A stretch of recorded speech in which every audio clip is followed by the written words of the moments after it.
প্রণয় দে, পোষণ দে, ভালো নাম জানেন? প্রণয় আর পোষণ। শেষ কবে দেখেছিলেন, মানে কি কথাবার্তা হয়েছিল, মানে আপনারা কখন খবর পেলেন? আমার সকালবেলা 10টার সময় বললো নাকি এবার আত্মহত্যা করেছে এবং গোল্ডি ভোল্ডিতে অ্যাক্সিডেন্ট করেছে গাড়িতে মেট্রোর সামনে। শুনে তো সব এনে গেলাম, আমরা এলাম, এটা ভাবনার বাইরে। কারা কারা থাকতেন এখানে? দু ভাই ফ্যামিলি, ফ্যামিলির মধ্যে কারা কারা ছিলেন? ছেলে মেয়ে, দুজনেরই ছেলে মেয়ে ছিল। বাবা মা তো আগেই মারা গেছিলেন। আর এনার ফ্যামিলি। ছোট ছেলের একটা মেয়ে ছিল, ছোট ছেলে একজনের মেয়ে ছিল, আর বড় ছেলের ছেলে ছিল।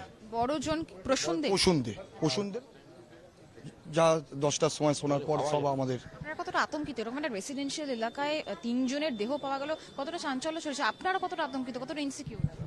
আমরা তো আক্রান্ত, মানে নিজেদেরই আমাদের ভয় লাগছে, খারাপ লাগছে আর ভয় লাগছে। পাশে হচ্ছে আমার অফিস, রিয়েল এস্টেটে বিজনেস করি আমি, কিন্তু আজকে এই খবর শুনে তো আমরা পাগল হয়ে গেল।